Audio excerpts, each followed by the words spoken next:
asset. Do not waste anything. Do not waste 1 ounce of human energy. Do not waste 1 ounce of human talent.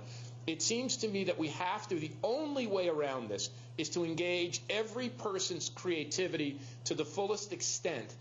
But these problems of marginalization, of exclusion, rising property values in cities, these are very real and will take a lot of hard work, a lot of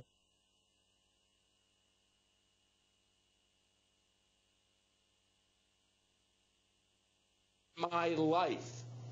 People are beginning to acknowledge, 1, the power of cities, and 2, the way that the power of cities is coincident with rising inequality. Before those debates were completely separated, if we can increase the power of cities and increase their wealth generation, we can also begin and engage people's critical and creative faculties.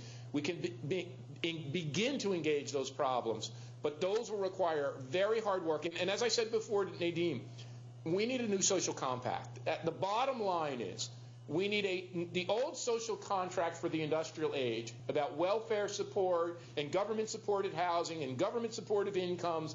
That's gone. We need a new social compact which engages people, which enables people to be productive, which enables communities to use their own resources, where government assistance enables the building of stronger, more resilient neighborhoods, not keeping them dependent.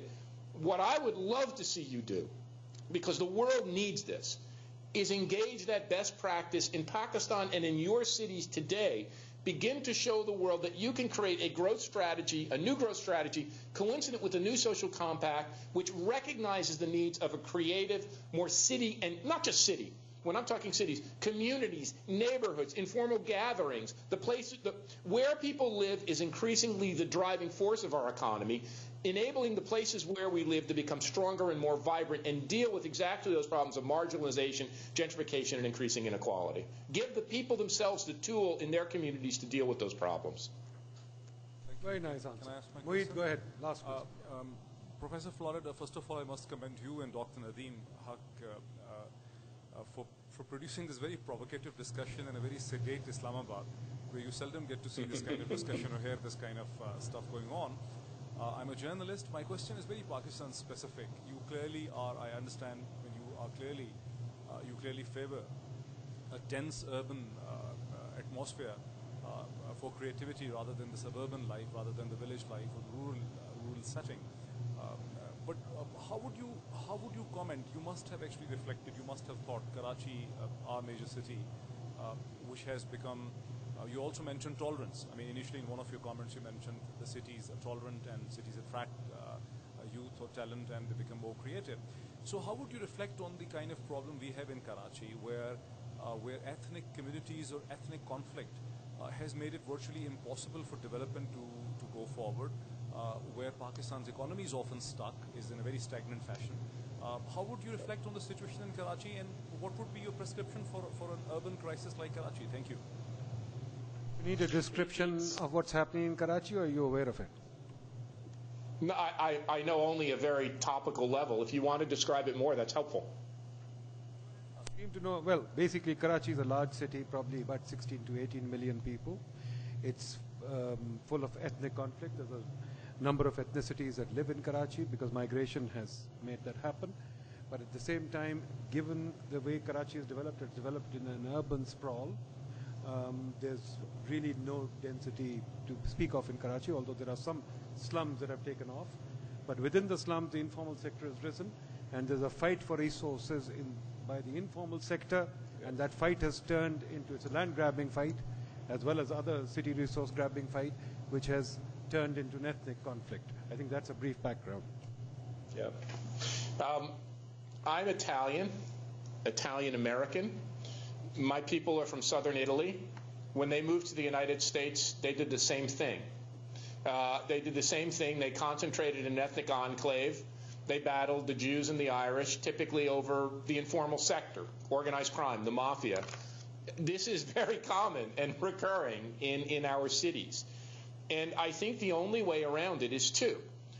There is that enormous wellspring of creativity that I saw in the kids that I grew up with, most of whom turned to crime. Most of them became petty criminals involved in drug dealing, involved in thieving, involved in all sorts of terrible things. They were more creative than the people I met at Carnegie Mellon or MIT or the University of Toronto, but they had no way. I was good at memorizing. I was good at reading. I was good at math, so I could go up the channel. They fell outside the channel and fell back. So creating mechanisms, as you know, to mobilize that creative energy, to take that energy that is going into the informal sector, that entrepreneurism, that the physical toughness, all of those skills, those human skills, and channel them into more productive ways. The other thing, and I think it's less likely, one of the remarkable things that happened in the United States is that we've seen our cities become remarkably safer over the past 3 decades. And we had a different dynamic. We had a black, African American, white conflict, a very different conflict, but similar in some contours. It was a racial, ethnic kind of conflict. The thing that changed the dynamic there was global immigration. And the influx of immigrants from all over the world, which is different than immigrants who are ethnically and religiously divided from one area. But the more diverse those communities became, including some that had like a suburban sprawl component, the more we call it in Canada a mosaic structure involved. And it's a funny story. I was driving to the airport, and there's a big car company, you've probably known it in the U.S., owned by a Pakistani guy. And the driver was from Pakistan, and I asked him where he lived. And he said, the Bronx. And I said, you live in the Bronx? I remember the Bronx as the most dangerous, even though I'm from New Jersey, the most dangerous neighborhood I could ever imagine, where people were getting shot and killed. I said, is it safe? He said, oh, yeah, immigrants live there. Lots of immigrants, and not just from Pakistan, from all over the world. He said, well, immigrants live there with their family.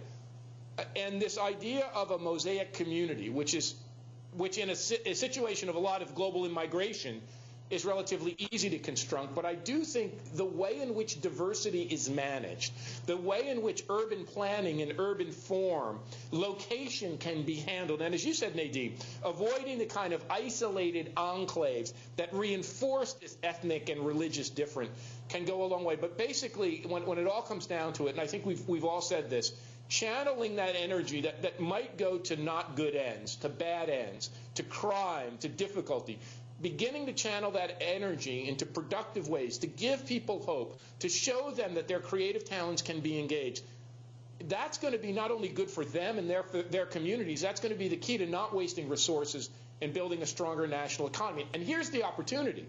Nobody is doing this.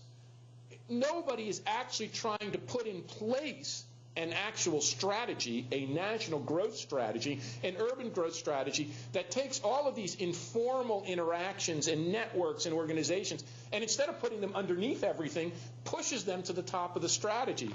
So these resets, these great crises periods, these periods of transformation are the periods where once in a couple of generations, where a new strategy can dramatically change the position of a country, dramatically change the position of a city, where big moves can be made.